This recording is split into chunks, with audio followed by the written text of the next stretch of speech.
Most traders draw order blocks in every single candle, then they wonder why the price blows right through them. So today I'm going to be showing you guys exactly what qualifies as a real order block and where smart money is actually at and what they're actually waiting for. I'll be covering bullish order blocks, bearish order blocks, and how to trade them like a professional investor. But stick around to the end because I got a bonus almost nobody talks about when it comes to day trading and swing trading in 2026.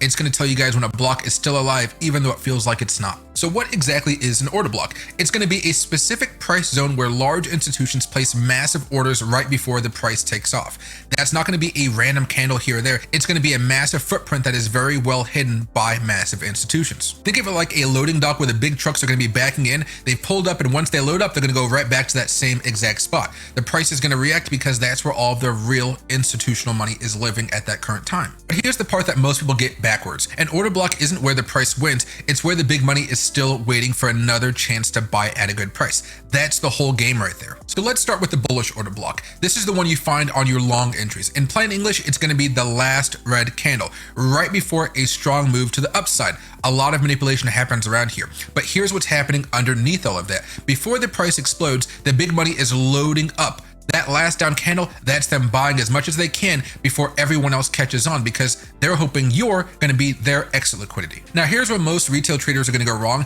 They mark every red candle before a green move, but that's not an order block. That's just a lot of noise. And of course, we like to listen to noise these days. The move that follows that has to be a very strong move. All right. Now, here's why that actually works.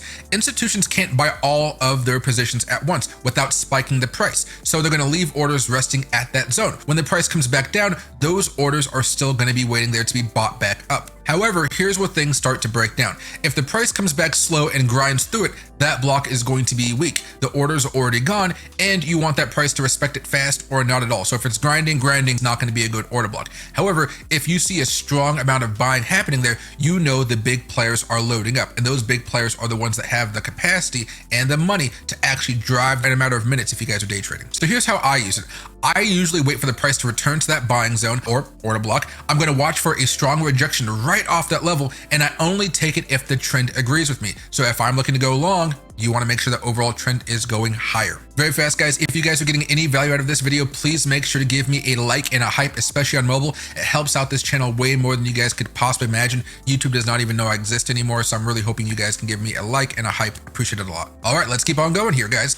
Now I want to flip this around a little bit. The bearish order block is going to be that exact mirror image of what we were just talking about. It's going to be that last green candle right before the strong move to the downside. It's going to be the same logic, just in the opposite direction. Before the price drops very hard, the big money is unloading. That last candle is them selling into the strength, handing their bags over to late buyers, right? Because they missed off on the original move. So how do retail traders mess this up, and how do they mess it up so much? They see one red candle and call it a reversal, but that one candle isn't smart money selling. You need that aggressive drop to confirm it, which means it's okay to buy once the drop is actually happening. You don't necessarily have to buy or short at that specific order block. You can always wait to see what's happening at that given time. But here's why that works. The institutions left sell orders resting at that zone. When the price rises back up into it, those orders are fired off and the price gets rejected very quickly. However, there is a catch that nobody really talks about. In a very strong uptrend, bearish blocks get run over very, very fast. The trend is definitely going to be your boss. So don't short a freight train just because you see an order block. Like I said before, that trend is your friend. If you're trying to go short in a bullish market, make sure you understand that that trend is going to really stop you from making any good profit shorting. You want to just go long and get some of those bullish order blocks. Now to get into the details, here's where traders actually end up messing up a lot. Where do you guys actually draw the box? There's a lot of tools out there that can do it for you, but in order to understand the strength of that box, a lot of times it's better just to do it yourself, because this trips up almost everyone at the start. So please pay very close attention here, all right? You've really got two ways to mark it. Option A, you use a full candle. From the very top of the wick down to the very bottom, that is going to be a wide zone. Option B, you mark it from body to body, just the open and close, ignoring the wicks. That's going to be a tight zone, and it gives you a cleaner, more precise entry. This is a lot easier if you guys are doing order blocks on weekly charts, monthly charts, daily charts. It becomes a little bit more difficult, I'll say, if you guys are trying to do it with the minute chart, especially if you guys aren't capable of zooming out and finding those clear troughs and peaks where those order blocks are going to be created. So what you guys are normally going to see are wider zones and tighter zones. Those wider zones are going to catch more entries but give you a lot more fake outs. Tighter zones miss a few, but the ones that you're going to get are going to be very clean. I lean towards the tighter body to body ones just because that makes more sense to me. And historically for me, as far as a day trader, I see them working out a lot better and being much more reliable. Now, if you want to trade these setups live, you guys are going to need an amazing exchange to do it on. The one I personally use is pinned in the comments down below. So if you guys want to try it out, please do. Let's keep going. Next up, we're going to have to talk a little bit about time frames because I know some of you guys are day traders, scalpers, swing traders, long-term investors. Order blocks work with all of these time frames. But what time frame are you guys going to be usually finding these on? An order block on the 4-hour chart are not going to be the same animal at all. Now, here's a very simple rule that you guys have to understand. The higher the time frame, the stronger the order block. A 4-hour order block is going to hold way more weight than something you just pulled off of a 1 or 5 minute chart. So here's how I stack it. I find my zones on the higher time frame first, the 4-hour or the daily, to see where the big money is currently sitting. Then I drop down to find my entries on the 15-minute chart or the 5-minute chart. Think of it like using a map, if you will. If you don't navigate a road trip street by street, you zoom out, find the highway, then zoom back in when it's time to make a turn. Now let's talk about how to find these fast, specifically if you guys love to day trade. You can mark every order block by hand, but I'll be very honest with you guys, it takes a long time. There's going to be a lot of different opportunities there. But that's where a tool like LuxAlgo comes in to help you guys out. It's actually going to auto detect the order blocks for you and draw the zones right onto your chart. Now, if you want to do the premium paid version, I got the link down for below. That will give you better order blocks and it'll actually have some weight to them so you guys understand how strong they are. But I would only say pay for that if you guys are actually making money in the market. It won't actually make you from not profitable to profitable. It'll make you profitable to even more profitable. That's how I would explain paying for. I want to give you guys a real example just so you guys don't have this as like a theory that's kind of floating in your mind. I want you to picture Bitcoin or a stock in a clean uptrend on the 4-hour chart. It's been climbing, making higher highs and higher lows. Then all of a sudden it pulls back and sells off just for a little bit and it drops right into a bullish order block. We've marked that earlier from the move because we've been seeing it going higher and higher. That last red candle before the previous run was very important. That's why we keep on talking about it. The price is going to tap into that zone, wick into it, and then you're going to be looking for, this is very important, a rejection that looks very aggressive back to the upside. That is what you're looking for. You can buy into that candle or you can wait a few more candles before waiting for that move to eventually go higher.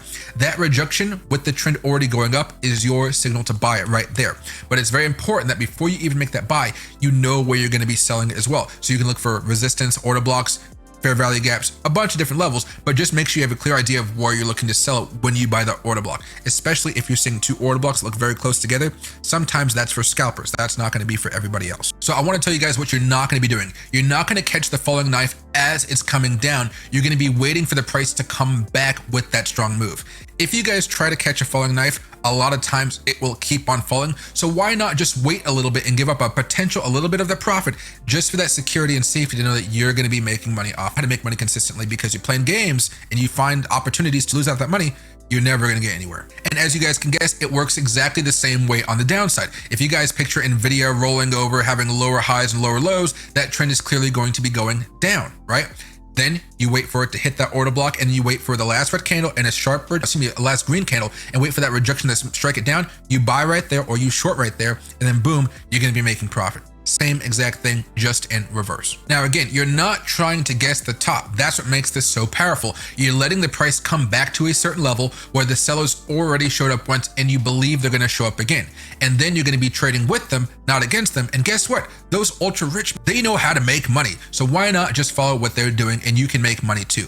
Sure, it's going to be slow money at the beginning because you're not trading as much capital as them. But as you grow your portfolio, guess what? You're going to catch up real fast. All right, everybody. So here's the bonus that I promised you at the beginning of the video. This is the part that almost nobody in retail trading talks about. It's called a mitigation block, and it's going to tell you where a zone is still. It's called a mitigation block, and it's what tells you a zone is still alive. Here's the idea. When big money enters a trade, sometimes they don't get their full position filled. So they leave business unfinished at that level and they have limit orders right there. It's their unfinished business, if you will, and think of it like you're leaving your wallet at a restaurant. You have to go back to that exact table to grab it before you move on with your day. Not the perfect analogy, I know, but it's what I got. So the price is going to be doing the exact same thing, all right? So it comes back down to that zone, fills the orders that got left behind, and then continues in the original direction. So why does this exactly matter for you, and how is it different from a regular order block? The mitigation gives you a second entry, a cleaner one with the trend already proven. The first thing we were talking about is actually just making the original order block and making a profit. This is coming back up for a second or third round. You're going to be getting in right where the smart money got in, and you're going to be taking advantage of that second opportunity. Most people try to do this one. Because you understand how the first order block is made, you're going to be able to double dip now and make twice the profit, especially if you guys are able to understand the trend. Here's how I use it. I'm going to let that first move play out. I'm going to wait for the price to come back down and mitigate the zone. And that's going to often be one of my highest confidence entry plays for the day, especially when it comes to right when the market is opening that first hour or two. However, here's a question I get all the time. When is an order block actually dead? Because you do not want to trade in a zone where the market is already chewed straight through it, right? Here's the simple answer. Once the price breaks all the way through the zone and closes on the other side with strength, that block is done. I want you to cross it off. Here, if you think it's done in your mind. Don't even bother going back into it. If it makes a mistake and it kept on going and you wish you could have made money, that's okay. But once you feel like it's broken out, even with a little bit of strength to close anywhere above it, all of a sudden, all of those order blocks, all of those orders are finished. So there's not really a reason to be waiting and trying to hop in at that point. And the trade's probably not going to go the way you want it to, unless it's an overall general trend, in which case it's probably going to go down lower, so you have a better opportunity to buy at a lower price. You can almost think of a used order block like a vending machine that's actually sold out of everything, and I mean everything. That thing you came for is already gone, so there's no point standing there waiting. You just want to move on to the next one and see what you can find. If you guys are smart, you guys have 10 to 20 stocks, cryptocurrencies that you guys trade every single day. And then you guys can practice and say, oh yeah, Apple doesn't have one today. Google doesn't have one, but guess what? Nvidia has one. Let's trade Nvidia for today. So before you even think about buying into any zone, you just have to ask yourself one simple question. Has the price already blown through this, or is it a fresh zone? Fresh zones are usually the only ones that are worth your time. And that's why I talk about things like LuxAlgo and other algorithms out there, because they actually automate that. So you guys can see very quickly when that's happening. And the first bounce is usually where you see a great opportunity, or the first contact of hitting an order block is usually where you see that bounce. The second and third time are not as reliable. And this goes for large levels of resistance and support without even looking at order blocks. If you guys hit a large level of resistance, the first time you're usually going to get knocked back down, but the second time you have a better chance, third time, because those walls are being slowly chewed out, and once they're gone, pop. That's how you guys see a lot of people actually doing penny stocks and stuff like that, because they're just chewing through that wall one time, two times, three times, and then boom, all of a sudden it skyrockets. You have a liquidity squeeze. You also have all those guys that were shorting at that level actually being forced to squeeze, and then boom, you see a magnificent pop. Now, I want to make something very, very clear. An order block by itself is not a strategy. It's just something that you can use like a tool. It's just going to be a zone on the chart, and the power really comes from what you guys are able to stack on top of that order block. So here's usually what I'm looking for. Is the liquidity sitting right past the zone? Is there a fair value gap lining up with it? Are there other levels of support that say, hey, I might want to be buying here on this dip? Also, is the higher time frame pointing in the same general direction? Is the MACD on the daily chart bullish when I want to start day trading on the 1 hour chart, or do some swing trading on the 2 hour, 3 hour charts? If you guys just use that one signal, that's mostly just a suggestion. But if you guys have 3 signals stacked up on top of it, that's going to give you the green light to actually execute a trade. And that's when you guys stop guessing and you guys actually are able to trade with a lot more confidence. Now, because I'm just a YouTuber, I want you guys to go out there and look at some charts out there. That's going to be Bitcoin, Nvidia, Google, whatever you guys want to trade, even Ethereum, right? I want you guys to go find the very strong moves on that chart, then look at the candle right before they happen. You're going to start seeing these zones everywhere, and that's the moment things really start to click, because once you start to follow that pattern, you guys see that pattern, you're like, whoa, why didn't I see that before? And it's usually because you were having an algorithm do all of the work, which I completely understand. But if you understand what the algorithm is truly trying to show you, it becomes a lot easier to make those trades. And to make things even easier for you guys, I put together a smart money concepts cheat sheet.